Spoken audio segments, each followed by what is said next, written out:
अनुपमा के latest episode के लिए सब्सक्राइब करें। आज के एपिसोड की शुरुआत में अनुपमा शूटिंग सेट पर होती है और उसे बहुत मजा आ रहा होता है। अनुपमा खुश होकर कहती है कि यह तो जादू वाली दुनिया है। दूसरी तरफ ईशानी, परी और भारती भी सेट देख रही होती हैं। तभी ब्रेक होता है। ईशानी और परी भारती के साथ अनुपमा को देखकर पूछती हैं कि यह क्या हुआ है। अनुपमा खुशी से बताती है कि यह बर्फ है। ईशानी कहती है कि एक सीरियल के पीछे कितने सारे लोग होते हैं। अनुपमा बताती है कि एक सीरियल की वजह से कितने लोगों को नौकरी मिलती है। वह यह भी कहती है कि उसे पता नहीं था कि पर्दे की चमक दमक के पीछे इतने लोगों की मेहनत होती है। दूसरी तरफ पाखी कह रही होती है कि मुझे पता था कि ईशानी और परी वहाँ नहीं रह पाएंगी। तोशु कहता है कि अगर तुम्हें पता था तो रोका क्यों नहीं। पाखी कहती है कि आप भी रोक लेते। तोशु बोलता है कि मेरी बेटी डिप्रेशन में है और मम्मी उससे मजदूरी करवा रही है। पाखी कहती है कि अच्छा है, दोनों वापस आ रही हैं। तभी वहाँ लीला आती है और पूछती है कि क्या अनुपमा को पता है कि दोनों राजकुमारियां लुट रही हैं। पाखी कहती है कि नहीं पता और हम बताएंगे भी नहीं। लीला कहती है कि मत बताना, जब वे दोनों आएंगी तो कमरे में बंद होकर रोएंगी। दूसरी तरफ जसप्रीत अनुपमा के पास आती है और बहुत खुश होती है। जसप्रीत अनुपमा को धन्यवाद देती है। भारती कहती है कि शूटिंग में कितना काम होता है। जसप्रीत बताती है कि टीवी पर जो डांस स्टेप 2 मिनट में खत्म हो जाते हैं, उन्हें सिखाने में घंटों की मेहनत लग जाती है। जसप्रीत आगे कहती है कि जिन्हें डांस नहीं आता उनके लिए डांस सीखना बहुत मुश्किल होता है। अनुपमा कहती है कि मतलब तुम लोग इतनी मेहनत करते हो और हम सिर्फ 2 मिनट में देख लेते हैं। जसप्रीत अनुपमा को बताती है कि प्रोडक्शन वालों ने बाहर टेबल लगा दी है, आप वहाँ खाना लगा दीजिए।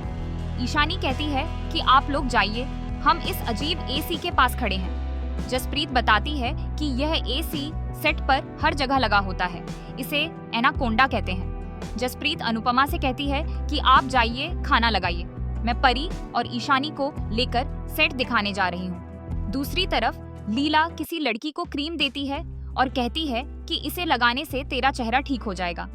तभी बापूजी लीला के पास आते हैं और पूछते हैं कि मेरा फोन का चार्जर कहाँ है। लीला कहती है कि घंटी बज गई। बापूजी मजाक में पूछते हैं कि सितार की जगह घंटी कैसे बज गई। लीला कहती है कि हमेशा पोते पोतियां बुजुर्गों का सहारा बनते हैं, लेकिन इस बार यह दादी किसी का सहारा नहीं लेना चाहती, बल्कि किसी को सहारा देना चाहती है। लीला बापूजी को बताती है कि अंश के पास काम नहीं है, लेकिन मेरे पास उसके लिए एक आइडिया है। अनुपमा ने जो कहा है उसे करके दिखाया है। एक बार जो बोल लिया उसे करके दिखाना है और कोई चीज मुश्किल नहीं होती। बापूजी कहते हैं कि तू ऐसा किया करे वाली है। लीला हंसकर चुप हो जाती है। दूसरी तरफ अनुपमा और बाकी लोग खाना दे रहे होते हैं और बहुत खुश होते हैं कि लोगों को उनका खाना बहुत पसंद आया। तभी वहाँ एक आदमी आता है और पूछता है कि आज का खाना आप ही लेकर आई है ना। अनुपमा हाँ कहती है। वह आदमी अनुपमा के खाने की बहुत तारीफ करता है। वह आदमी बताता है कि बहुत टेस्टी खाना था, आज से पहले इतना अच्छा खाना मैंने खाया नहीं है। अनुपमा खुश होकर थैंक यू कहती है। वह आदमी बताता है कि उसे ऐसा लग रहा था जैसे वह घर पर ही खाना खा रहा हो। माँ के हाथ के खाने की याद आ गई। वह आदमी पूछता है कि आपने अभी अभी कैटरिंग का काम शुरू किया है क्या। तभी वहाँ जसप्रीत आती है और बताती है कि ये हमारी डांस गुरु हैं, हमारी डांस रानियों की टीम लीडर अनुपमा जोशी। वह आदमी कहता है कि सॉरी, मैं आपको पहचान नहीं सका। अनुपमा पूछती है कि आप शूटिंग करते हैं और आपने देखा नहीं। वह आदमी कहता है कि जो लोग शूटिंग करते हैं उन्हें टीवी देखने का टाइम कहाँ मिलता है। वह डायरेक्टर चला जाता है और जसप्रीत अनुपमा को लेकर अंदर चली जाती है। इसके बाद जसप्रीत डांस स्टेप सिखा रही होती है। अनुपमा, भारती, ईशानी और परी सब देख रहे होते हैं। तभी वह मॉडल कहती है कि यह ड्रेस छोटी है, मैं इसमें डांस कैसे कर सकती हूँ। डायरेक्टर टीम से पूछता है कि क्या किसी और लंबी ड्रेस का इंतजाम है, लेकिन लंबी ड्रेस नहीं मिलती। परी बताती है कि क्या मैं मदद कर सकती हूँ। परी मॉडल की ड्रेस ठीक करती है और सबको पसंद आती है। अनुपमा परी और ईशानी को खुश देखकर खुद भी खुश हो जाती है। दूसरी तरफ एक आदमी आता है और अनुपमा से कहता है कि हमारे डायरेक्टर सर को आपका खाना बहुत पसंद आया है और उन्होंने रिक्वेस्ट की है कि आप हर रोज खाना बनाकर लाएं, लेकिन रोज 50 लोगों का खाना होगा, ब्रेकफास्ट और लंच दोनों का। वह आदमी पूछता है कि क्या आप कर लेंगी। अनुपमा शॉक हो जाती है और हाँ कह देती है। वह आदमी अनुपमा को पैसे देता है और बताता है कि यह शगुन है।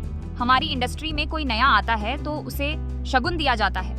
वह आदमी कहता है कि बाकी का हिसाब हम बाद में तय करेंगे। अनुपमा पैसे देखकर खुश हो जाती है। दूसरी तरफ प्रेम राही से पूछ रहा होता है कि तुम्हारी क्लास कल से है ना? राही हाँ कहती है।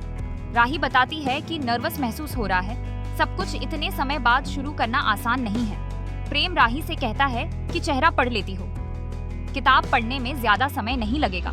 राही कहती है कि तुम्हें बुरा नहीं लग रहा कि मैं तुम्हें तुम्हारे काम में मदद करने के बजाय पढ़ाई कर रही हूँ। प्रेम कहता है कि पढ़ाई जरूरी है और काम जब शुरू होगा तब देख लेंगे। राही पूछती है कि परेशान हो? प्रेम कहता है कि थोड़ा सा। मैं जब भी कुछ अच्छा करने जाता हूँ किस्मत 4 कदम पीछे धकेल देती है। राही कहती है कि इस बार हम 8 कदम आगे बढ़ेंगे, फिर देखेंगे किस्मत क्या करती है। तभी राही को अनुपमा का फोन आता है। खुश होकर कहते हैं जल्दी बताइए।